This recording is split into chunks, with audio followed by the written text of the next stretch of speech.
Hello friends, आज है 26 अगस्त। तो आइए देखते हैं 26 अगस्त से रिलेटेड कुछ मोस्ट इम्पॉर्टेंट करंट अफेयर्स और उससे रिलेटेड कुछ फैक्ट्स। तो अगर आप किसी भी कम्पिटिटिव एग्जाम की तैयारी कर रहे हैं तो करंट अफेयर्स का ये वीडियो लास्ट तक ज़रूर देखें। अगर आप इस वीडियो का PDF चाहते हैं तो आप हमारे टेलीग्राम चैनल को ज्वाइन कर सकते हैं। टेलीग्राम का लिंक डिस्क्रिप्शन में मिल जाएगा। अगर आप चैनल पे नए हैं तो चैनल को सब्सक्राइब कर लीजिएगा। तो आइए शुरू करते हैं आज का सवाल नंबर 1 है, हाल ही में भारत ने 5वीं पीढ़ी के लड़ाकू विमान के इंजन निर्माण के लिए किस एरोस्पेस कंपनी के साथ समझौता किया है? तो ये समझौता किया है फ्रांस की कंपनी सैफ्रॉन के साथ। आइए देखते हैं इसके आंसर को डिटेल से। हाल ही में 5वीं पीढ़ी के लड़ाकू विमान इंजन के लिए निर्माण के लिए फ्रांसीसी एरोस्पेस कंपनी सैफ्रॉन के साथ समझौता किया है और इस समझौता का मुख्य उद्देश्य भारत के एडवांस्ड मीडियम कॉम्बैक्ट एयरक्राफ्ट के लिए इंजन बनाना है। और advance medium combat aircraft Bharat का स्वदेशी 5वीं पीढ़ी का लड़ाकू विमान परियोजना है जिसे DRDO और हिंदुस्तान एरोनॉटिक्स लिमिटेड द्वारा विकसित किया जा रहा है। आइए देखते हैं अगला सवाल नंबर 2 है, हाल ही में राष्ट्रीय अंतरिक्ष दिवस कब मनाया गया है, यानी नेशनल स्पेस डे। तो ये बनाया गया है अभी 23 अगस्त को। आइए देखते हैं इसके आंसर को डिटेल से। यह दिवस चंद्रयान 3 मिशन की 23 अगस्त 2023 को चंद्रमा के दक्षिण ध्रुव पर सफल सॉफ्ट लैंडिंग की याद में मनाया जाता है और 2025 में यह राष्ट्रीय अंतरिक्ष दिवस दूसरी बार मनाया गया है और पहली बार 2024 में मनाया गया था और इसकी थीम है आर्यभट्ट से गगनयान, प्राचीन ज्ञान से अनंत संभावनाएं। आइए देखते हैं अगला सवाल नंबर 3 है, हाल ही में कौन सा राज्य भारत का पहला पूर्णतः 100% डिजिटल साक्षर राज्य बना है? तो ये बना है केरल भारत का 100% डिजिटल साक्षर राज्य बना है। आइए देखते हैं इसके आंसर को डिटेल से। हाल ही में केरल को भारत का पहला पूर्णतः डिजिटल साक्षर राज्य घोषित किया गया है और यह उपलब्धि DG केरलम परियोजना के तहत हासिल हुई है जिसका मकसद राज्य के हर नागरिक को डिजिटल साक्षर बनाना है। और डिजिटल साक्षर का मतलब डिजिटल उपकरणों और तकनीकों जैसे स्मार्टफोन, इंटरनेट, ऑनलाइन बैंकिंग का समझदारी से उपयोग करना और अपने रोज़मर्रा की ज़रूरतों के लिए डिजिटल सेवाओं का प्रयोग करना है।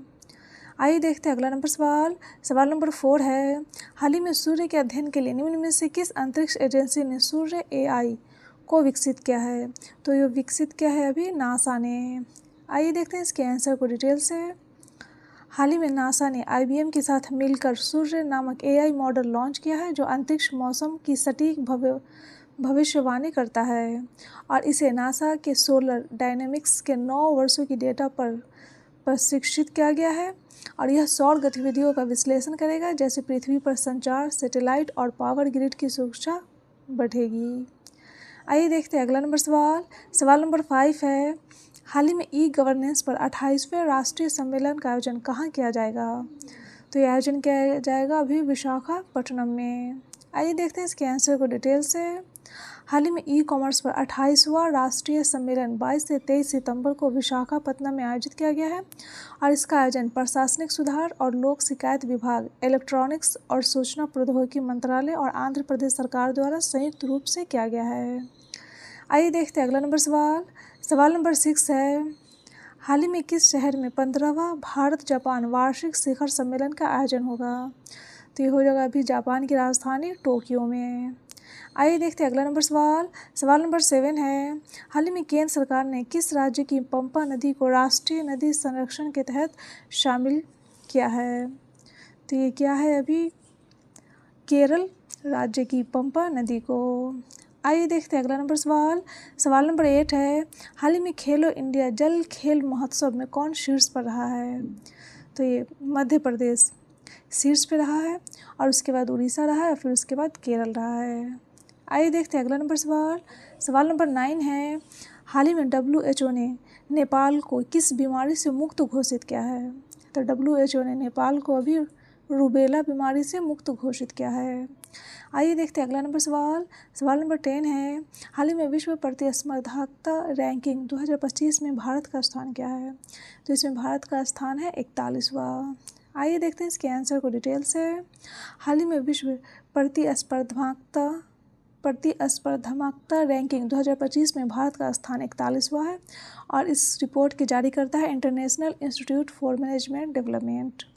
और यह सरकारों और निजी क्षेत्रों के लिए एक वार्षिक रिपोर्ट है जो किसी अर्थव्यवस्था की प्रतिस्पर्धात्मकता का आकलन करती है।